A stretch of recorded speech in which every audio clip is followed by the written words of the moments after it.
David, thank you. With the storms moving in, local airports are preparing for possible impacts just as spring break travel starts to pick up. Green Bay's Austin Straubel Airport preparing for the possibility of that heavy snow and reduced visibility. Officials there telling us crews start storm preparation days in advance. But even with all that planning, airlines may still adjust schedules if the conditions worsen.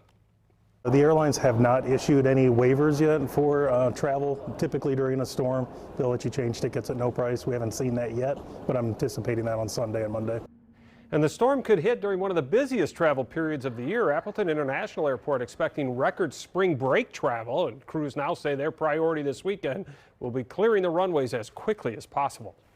We're really focused on what we can control, and our airport crews are ready to make sure that the runways, taxiways, apronways are clear of snow and ice, making sure the aircraft can land and take off safely.